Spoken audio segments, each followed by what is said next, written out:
नमस्कार दोस्तों, आपका स्वागत है मेरा इस चैनल में जिसका नाम है मनी लेंस। मनी लेंस में बातें करते हैं शेयर मार्केट से जुड़े हुए खबरों के बारे में। तो चलिए शुरू करते हैं। तो आज हम जिस स्टॉक्स के बारे में चर्चा कर रहे हैं उसका नाम है बालू फोर्ज इंडस्ट्रीज लिमिटेड।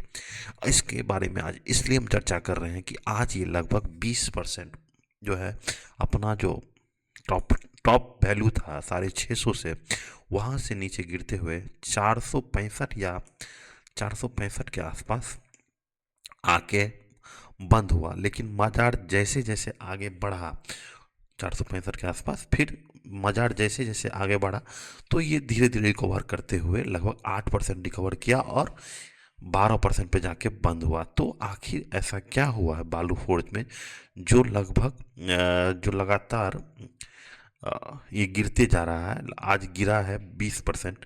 तो ऐसा क्या हुआ है इस वीडियो में आज हम देखेंगे। लेकिन उससे पहले बता दें कि इस चैनल पे दिखाए गए हुए जितने भी स्टॉक्स हैं उनका इन्वेस्टमेंट से कोई लेना देना नहीं है। यदि आप इन्वेस्टमेंट करते हैं तो आप अपना ड्यू डिलिजेंस और कंपनी को पढ़ना सीखें, तभी जाके आप एक अच्छे निवेशक बन पाएंगे।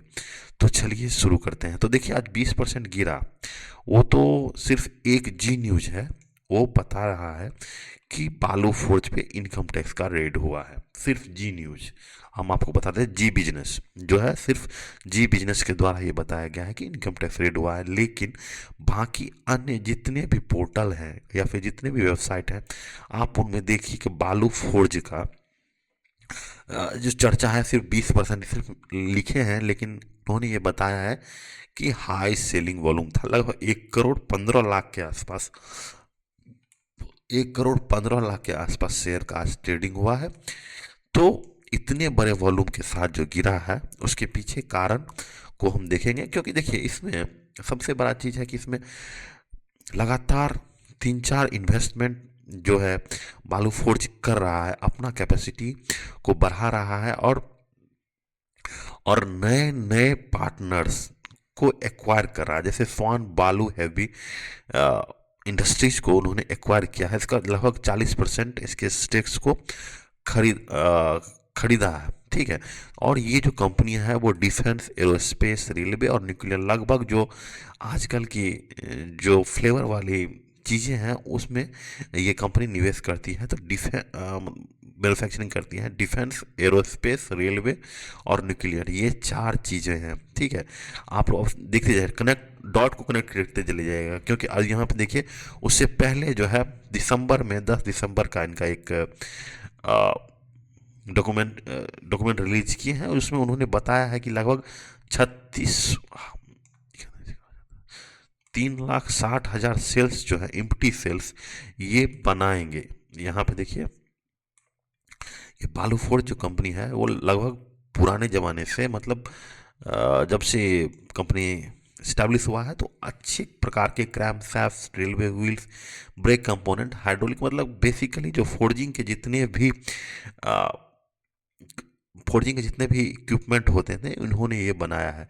लेकिन अब धीरे धीरे क्या कर रहे हैं कि अ, जो है डिफेंस में वो घुसते जा रहे हैं। इन्होंने मशीनिंग असेंबली लगाया है कटकी बेलगाम में, और एक बाहर विदेश में हुकारी में लगाए हैं। मशीनिंग एंड असेंबली वहाँ भी लगाए हैं। तो लगातार जो है कंपनी के द्वारा निवेश किया जा रहा है अलग अलग सेक्टर में। लेकिन ये पैसा जो लाए हैं, जो निवेश करने के लिए जो पैसा लाए हैं, वो है लगातार अपना इक्विटी डाइल्यूट कर रहे हैं, ठीक है। इक्विटी डाइल्यूशन करके जो पैसा ला रहे हैं, और वो भी जब इनका जो मार्केट प्राइस 600 है, करंट मार्केट प्राइस 600 है, तो उन्होंने अपना जो इक्विटी डाइल्यूट किया है 350 के आसपास। यहाँ पे देखिए इक्विटी डाइल्यूशन का जो है वो लगभग नॉन प्रोमोटर्स को बेचे हैं। यहाँ पे देखिए 660 रुपये में, ठीक है। 660 रुपये में शेयर बेचने का कोई लॉजिक तो नहीं लगता है। लेकिन आप देखिए कि लगातार हर साल ही इन्होंने देखिए 350 पे दिसंबर 2025 में इक्विटी डाइल्यूट किए हैं। फिर मई 2025 में जो है 350 के दर से जो है 1,90,00,000 शेयर का इक्विटी डाइल्यूट किए हैं। फिर अप्रैल में देखिए 173 रुपया का 2,65,00,000 के आसपास शेयर का इक्विटी डाइल्यूट किए हैं। तो लगातार इक्विटी डाइल्यूट किया है। ये चीज़ बताता है कि कंपनी को लगातार कैश इकट्ठा करना पड़ रहा है, जो नए नए वर्टिकल्स में आ रहे हैं। लेकिन नए नए वर्टिकल्स में आने के बाद कंपनी को ग्रो करना चाहिए। तो लेकिन देखिए उसका टॉप लाइन बढ़ रहा है, ठीक है, टॉप लाइन बढ़ रहा है, लेकिन अचानक ऐसा क्या हुआ कि 20% ही गिर गया। ये सब जो है लगभग जो आईटी रेट का करामात है या फिर इनसाइडर ट्रेडिंग है कि देखिए इसमें जो है बहुत बड़े बड़े निवेशक भी जुड़े हुए हैं। यहाँ पे देखिए आशीष कचोलिया जी जो हैं, आशीष कचोलिया जी, वो इसमें इन्वेस्टेड हैं। तो जैसे ही कंपनी में कोई बड़ा प्रमोटर्स, यहाँ देखिए आशीष कचोलिया भी अपना स्टेक्स धीरे धीरे खाली कर रहे हैं, ठीक है, लेकिन कचोलिया जी के होने से क्या होगा कि कंपनी में जो डिफरेंट डिफरेंट जो एफ हैं, डी हैं, वो सब जो आम निवेशक भी हैं या पब्लिक है, वो सब भी हैं इसमें अटैक कर रहे हैं। लेकिन एक चीज़ और यहाँ गौर करने वाली बात है कि इन्फोर्समेंट डायरेक्टरेट रायपुर भी इसमें 4% का इक्विटी होल्ड कर रहे हैं। तो ईडी क्या इसमें कर रही है, ये तो बताएंगे, ईडी वाले भैया ही बताएंगे कि भाई हम लोग इसमें क्या कर रहे हैं। लेकिन जो 20% गिरा है वो एक तरह से एक भी हो सकता है कि देखिए यहाँ पे एक और चीज़ हम बताना चाह रहे हैं। यहाँ पे देखिए, अब आप ही डिसाइड कीजिएगा कि आखिर क्या हुआ कि दिसंबर 2025 में ओपन मार्केट से 19,000 शेयर खरीदे हैं 607 के दाम से प्रमोटर्स। तो क्या ये प्रमोटर्स नहीं खरीद पाए थे उस समय, और कम दाम के लिए लगातार कम दाम लाने के लिए क्या इतना बड़ा सेलिंग हुआ है? ये तो अब भविष्य ही बताएगा। देखिए इससे पहले भी आप एक दो कंपनियां अगर ट्रैक कर रहे होंगे तो मैक पावर सीएनसी में भी लगभग यही हुआ था कि वहाँ से क्या हुआ, अचानक इसका प्राइस गिरा। उसके बाद जो लगातार बढ़ते गया वो लगभग तिगुना पे जाके रुक गया।